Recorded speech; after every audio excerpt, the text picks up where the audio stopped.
Assalamualaikum warahmatullahi wabarakatuh.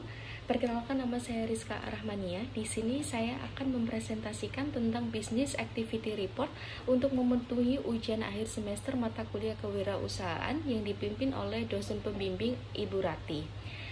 Baik, untuk kesempatan kali ini saya akan membawakan beberapa outline yang akan diangkat sebagai topik. Outline ini sama dengan poin.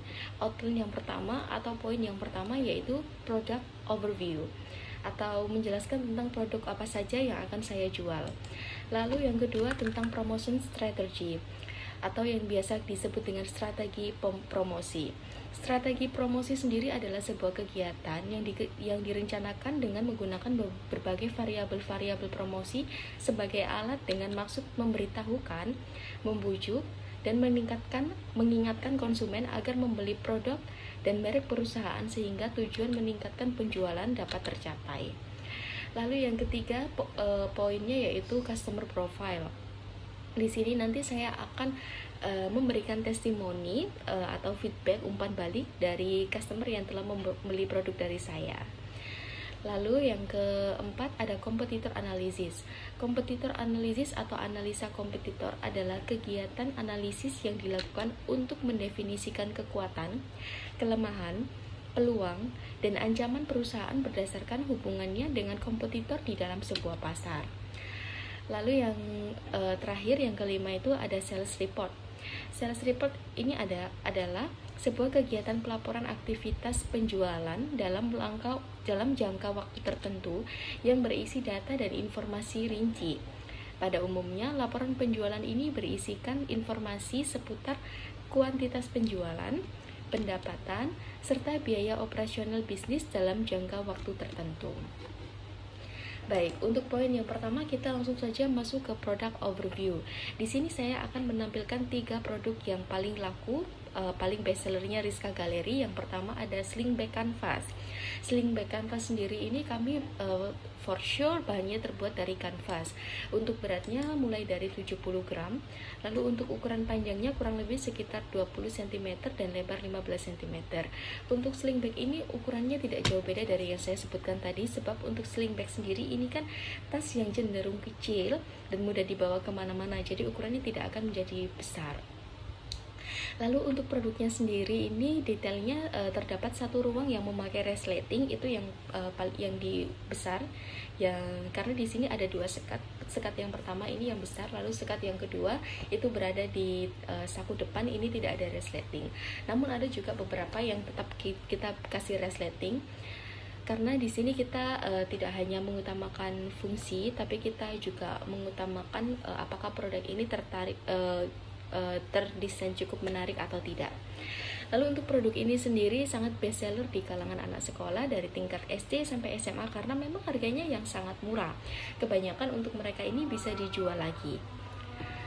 Baik, lalu selanjutnya untuk produk overview yang kedua yang paling bestseller di Rizka Gallery adalah sandal. Sandal atau slipper spon, atau biasa kita kenal dengan sandal jepit. Baik, untuk bahannya ini for sure terbuat dari spon dengan ketebalan 1,5 cm sampai 2 cm. Lalu untuk ukurannya sendiri ini kami terdiri dari ukuran 36 sampai 40. Perlu dimengerti di sini kalau untuk size 36 kami mulai di 24 cm, lalu size 37 24,5 cm, size 38 26 cm, size 39 26,5 cm, dan size 40 di 27 cm. Untuk produk ini sendiri sangat laku dijual di kalangan khalayak ramai seperti masyarakat karena memang harganya murah, yang pertama, yang kedua motifnya lucu, yang ketiga untuk sandal ini adalah sebuah kebutuhan sehari-hari yang pasti akan kita beli. Kita sendiri tahu kalau kita jarang ya membeli sandal karena memang semua tergantung penggunaan. Hanya saja karena motifnya yang lucu dan harganya yang murah, di sini adalah sebuah kesempatan atau celah untuk Rizka Gallery untuk tetap memasarkan produk ini. Dan hasil produk ini bisa diterima di kalangan masyarakat dan kebanyakan juga untuk dipakai sendiri dan dijual kembali. Atau biasanya juga dipakai untuk oleh-oleh saja. Baik, yang ketiga ini untuk produk overview-nya adalah piyama. Nah, baik, jadi Rizka Gallery sendiri ini menjual berbagai kebutuhan rumah tangga dan menjual kebutuhan yang memang setiap harinya dipakai. Jadi Priska Galeri tidak menjual aksesoris atau barang-barang yang di luar kebutuhan rumah tangga. Lalu untuk piyama sendiri ini terbuat dari bahan emboss. Bahan emboss ini bahannya mengkilat ya, bukan seperti katun. Kalau katun ini kan mudah menyerap keringat. Kalau dia itu emboss ini bisa memantulkan cahaya kan. Lalu untuk ukuran sendiri lingkar dada 104 cm dengan batas error kurang lebih di 2 cm-an ya. Jadi tidak begitu akurat. Pasti lingkar dadanya ini ada kurang plus minusnya 2 cm kebanyakan. Lalu untuk panjang pakaiannya 70 cm dan panjang celananya sampai 90 cm. Untuk ukuran ini sendiri all size, tergantung penggunaan dan bisa melar karena ada bahan karet di bagian pinggang.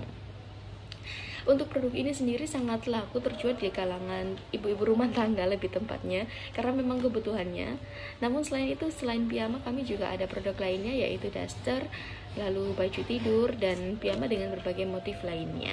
Namun kebanyakan di sini untuk bahan kita ambil bahan yang emboss karena memang ini dingin kalau untuk tidur dan tidak mudah kusut juga. Lalu untuk poin selanjutnya kita memasuki promotion strategy. Baik, untuk Rizka Galeri sendiri ini saya jelaskan kembali kalau kami menjual lebih mengutamakan menggunakan WhatsApp. Kenapa? Karena produk-produk yang saya jual ini fokuskan menggunakan WhatsApp dan fokus pada target pasar yang saya miliki dengan memaksimalkan obrolan one on one dan grup. Dan saya juga menggunakan fitur story untuk promosi. Supaya lebih akurat, biasanya saya melabeli obrolan untuk pelacakan yang lebih baik. Jadi misalnya untuk customer Rizka Galeri sendiri ini saya akan berikan di nama depan WhatsApp customer saya seperti customer Rizka macam itu. Supaya seperti itu ya, supaya lebih mudah untuk saya melacak. Nah, lalu dibutuhkan kreativitas untuk menciptakan konten yang berkualitas serta calon customer memberi impresi yang baik dan suka untuk menonton konten saya. Jadi, untuk membuat konten sendiri ini tidak boleh monoton atau setiap harinya harus berganti-ganti supaya customer ini bisa tertarik begitu ya, teman-teman. Selanjutnya untuk poinnya yaitu saya akan memberikan testimoni tentang customer profile. Yang pertama ada rekan saya yang bernama Arisa. Dia bilang kalau untuk barang yang dia beli itu sangat worth it dan real pick. Bahkan dia mau repeat order lagi dan akan jadi reseller juga. Lalu yang kedua, customer profile dari Isya. Dia bilang kalau bahannya bagus dan murah banget harganya. Aku kira kualitasnya bakal biasa aja, ternyata tidak expect sebagus itu, Kak. Terima kasih. Terima kasih kembali telah mempercayai Rizka Galeri. Lalu selanjutnya ada poin competitor analysis. Competitor analysis yaitu kompetitor yang sangat berarti adalah dari online shop seperti e-commerce Shopee, Lazada, Tokopedia, Bukalapak, dan lain-lain, karena mereka memiliki sistem diskon, tukar koin, gratis ongkir. Dia memiliki banyak option dan pastinya di dalam aplikasi itu sangat menarik. Orang tidak akan bosan ya untuk lihat itu, dan dia banyak promo lainnya sehingga customer lebih memilih belanja menggunakan aplikasi daripada harus ke tempat, kan harus effort lagi ya rekan-rekan. Lalu saya di sini melihat peningkatan yang cukup signifikan, kurang lebih 85% pada masa Covid. Orang belanja menggunakan online shop daripada harus datang ke mall atau tempat perbelanjaan secara langsung. Oleh sebab ini adalah sebuah momentum yang sangat bagus untuk Rizka Galeri untuk mengembangkan bisnis online ini karena memang berbasis online. Lalu poin yang selanjutnya di sini saya akan memberikan informasi tambahan tentang strategi, yaitu melakukan riset pasar yang pertama. Cara mencapai target omset yang pertama adalah menggunakan riset market. Hal ini yang wajib dilakukan seorang pemilik perusahaan, karena hal ini berkaitan dengan strategi apa yang akan digunakan ketika menentukan target penjualan produk. Riset pasar ini menjadi kunci vital untuk menemukan informasi dan agar dapat menciptakan hal-hal yang sedang diinginkan customer atau konsumen. Aktivitas riset ini wajib untuk dilakukan secara rutin karena setiap tren dan keinginan konsumen itu bisa berubah sewaktu-waktu. Jadi kita yang menyesuaikan dengan zaman apa ini yang lagi viral, yang lagi trending sesuai kebutuhan masyarakat tentunya. Lalu yang kedua yaitu dengan membuat rencana penjualan secara rinci. Setelah melakukan riset, strategi mencapai target, penjualan berikutnya adalah membuat rencana penjualan sedetail dan serinci mungkin. Mungkin Anda sebagai pemilik suatu perusahaan bersama tim wajib untuk membuat rencana penjualan ini. Misalnya Anda sudah menentukan rencana penjualan produk untuk 3-6 bulan ke depan.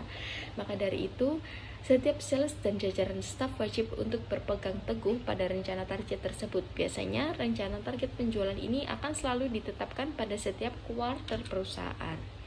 Jadi untuk kuartal perusahaan ini ada yang per 3 bulan sekali dan ada yang per 6 bulan sekali. Tapi kalau untuk Rizka Galeri ini saya buat setiap bulan sekali karena ini adalah perusahaan kecil dan bersifat individu, dan saya rasa lebih mudah diolah dan lebih mudah di-track kalau saya membuatnya setiap bulan. Lalu untuk strategi terakhir di sini yaitu aktif melakukan inovasi dan promosi unik. Untuk tips mencapai target penjualan yang keempat adalah untuk melakukan inovasi promosi yang unik. Hal tersebut karena pelanggan adalah aspek yang paling tinggi dan menjadi penunjang agar target penjualan Anda dapat tercapai. Adanya inovasi dan promosi yang kreatif akan membuat bisnis Anda akan tetap mendapatkan ide dan tampilan yang fresh di mata konsumen. Hal ini dapat menarik perhatian mereka lebih besar terhadap bisnis kamu. Ya, baik, ini memang betul sekali ya teman-teman. Jadi kita harus melakukan promosi itu sangat penting, apalagi untuk bisnis online seperti ini. Lalu selanjutnya poin yang terakhir yaitu general sales overview. Di sini saya menampilkan sebuah bagan di mana sebuah bagan ini ada sebuah bar yang menunjukkan income Rizka Galeri tahun 2023 dari Januari sampai ke bulan Juli. Baik, di sini demand-nya naik turun tergantung request dari pasar juga. Lalu di sini saya infokan juga kalau pada bulan Mei adalah memiliki income yang sangat rendah dibandingkan bulan yang lainnya, karena memang saya tidak begitu fokus untuk Rizka Galeri karena saya ada beberapa pekerjaan double job lainnya yang harus saya kerjakan. Jadi untuk proses penjualan ini sempat terhenti. Memang itu kesalahan saya, namun saya tidak menyesal karena ini memang bisnis yang saya rancang sendiri, yang akan saya buat sefleksibel mungkin mengikuti jadwal saya. Untuk general sales overview di sini juga saya tampilkan sebuah table, yaitu table pendapatan income Rizka Galeri. Kebetulan di sini saya tidak memberikan informasi secara terperinci tentang bruto atau neto di Rizka Galeri, sebab di sini saya hanya memberikan tentang income saja atau pendapatan yang kami dapat. Lalu yang terakhir ada summary atau kesimpulan, yaitu kesimpulan untuk kedepannya mungkin saya akan membesarkan bisnis saya dengan mendaftarkan ke dalam e-commerce seperti Shopee, sebab banyak diminati dan saya yakin produksi yang saya jual dapat bersaing di pasaran. Ya, ini masih dalam rencana, masih dalam proses pendaftaran. Karena memang kalau sudah masuk Shopee itu kan produknya harus banyak ya. Kalau hanya beberapa saja mungkin saya rasa itu bakal susah juga, kurang menarik di mata customer. Dan saya masih mencari harga yang dari tengkulak atau dari produser pertama ini harga yang paling murah. Jadi saya masih melakukan riset perbandingan harga sebelum saya membuka toko. Baik, itu saja yang bisa saya sampaikan pada kesempatan saat ini. Thanks for watching dan ketemu kalian lagi di kesempatan berikutnya. Bye bye. Assalamualaikum.